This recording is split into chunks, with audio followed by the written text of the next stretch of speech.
Hey, I'm Stephanie, and it's time to stumble into style.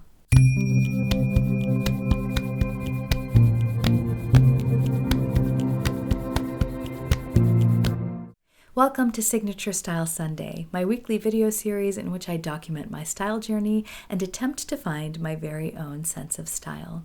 This week, I successfully decluttered my closet, and in the process, I found a gray area. So in this week's video, I'll talk about what I lost, what I found, and what it means within the context of this project. If you saw last week's episode, you might recall that I created different clothing categories to aid in my declutter and help me overcome my issues with letting go. And if you missed that video, I've linked it in the description box so you can catch up. But those categories really helped. And what also really helped was some of the thoughtful and helpful comments from you guys. And I thought I'd share just a couple of them here because they were so helpful to me. The first one was from Zach. And he let me know that he also has music t-shirts, that he feels like it would be sacrilegious to get rid of them. And it just made me feel not crazy. Thank you for making me feel like I'm not alone. And even if I am crazy, we're crazy together, and that's fine by me. Thank you for that, Zach. The second comment that really helped was from my friend Caroline, and she wrote that she took pictures of her t-shirts before she got rid of them, and that she hasn't looked back since. And I was like, you know, if she had sentimental attachments to those clothing items and she has not regretted getting rid of them, then I can do it too. So thank you, Caroline, because it really honestly made a big difference. And the third thing that really helped was a conversation with my friend Pat. And it really inspired me to look at this declutter as more of like a shopping trip than a declutter. It was a really different way of thinking about it. But basically, when I went into my closet, there were a lot of items that I just assumed I was going to keep because they were nice.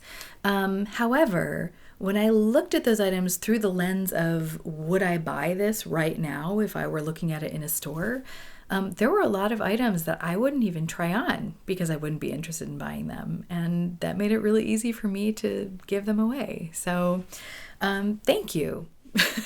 Thank you, all of you. And also to everyone else who wrote, because the encouragement really helped in this process. It made it a whole lot easier, and it was successful, which is a whole lot more than I could say about last week's attempt. So this week, I took out every single item of clothing out of my closet, out of my dresser, threw it in a big pile on my bed, and then sorted it into my 4 categories. And once I had it sorted, I tried to look at each item through the lens of my new perspective, and this is what happened. The socks and underwear are already back in a drawer because, well, this is the internet.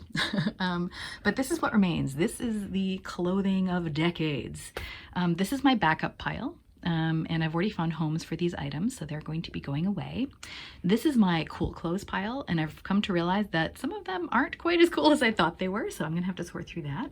This is my happy clothes pile, so my happy memory clothing associations, and this is the biggest pile by far. It is the utilitarian clothing category, so I'm gonna have to go through there and sort that out. And this is what remains after the great sorting of 2020. So the cool clothes, the happy clothes, and the utilitarian clothes. You might notice there are a couple of items in a box at the back there. Those are happy clothes that escaped. So here's the deal with those. After my last video, a bunch of people were like, no, you should make the happy quilt. So if I can find time in 2020 to make those clothes into a happy quilt, then the quilt will be made and I will keep them in that form. However, if I don't have time in 2020, those clothes are being donated in 2021, so they have an expiration date. But something else happened too. I found 2 items in my closet that I don't know what to do with. They're opening up a gray area in my style world, and it's leading to questions that I think are going to influence my search for a signature style. My grandmother was a talented seamstress. She worked as a dressmaker, she made her own clothes, including her own wedding dress, and she also made clothes for other people in my family. 2 of these items recently got passed down to me. They're beautifully made, and they're particularly special because my grandmother made them with her own 2 hands. But here's the gray area. They're made with fur. I have never purchased real fur clothing because the idea that animals farmed for their fur suffer misery just so that their skins can be used for adornment really bothers me. But these pieces already exist. If I were to throw them away, that wouldn't bring the animals back to life, nor would it relieve any suffering they may have experienced.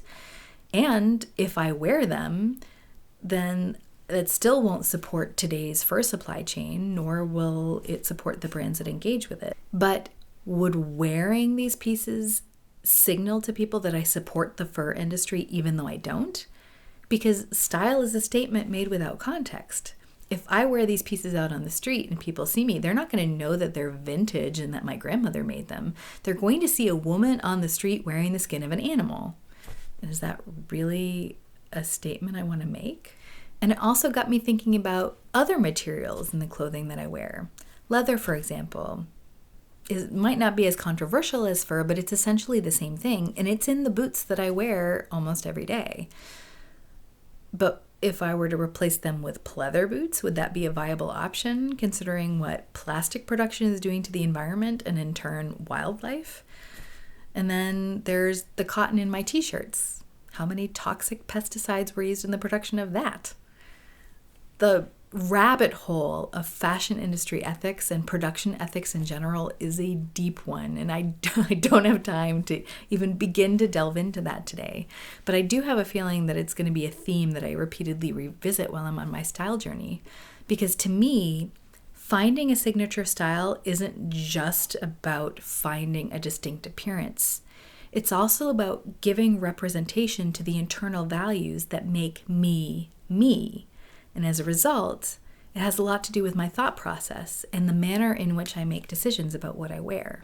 So for example, if kindness is a trait that I find admirable and that I want to cultivate in my own life, then I also want kindness to manifest in my style choices. And I feel like wearing secondhand clothing is one great way to do this. It exhibits kindness with regard to the planet and all the creatures living on it because it conserves resources. But at the same time, these secondhand pieces in particular are made with fur, which really doesn't support the whole kindness thing. So I haven't made a decision about what I'm going to do with these pieces yet. And I'm okay with kind of leaving them in the gray area for now. But I am kind of hoping that I'll find some answers as my style journey progresses. But since I got so much thoughtful, helpful feedback from you last week, I'm kind of hoping that it'll happen again. So I'm going to put the question to you. What would you do in this situation? Would you wear vintage fur if it was passed down to you, even if you would never buy it yourself? And if not, what would you do with it? Because I didn't choose to have these things in my life. They're just here.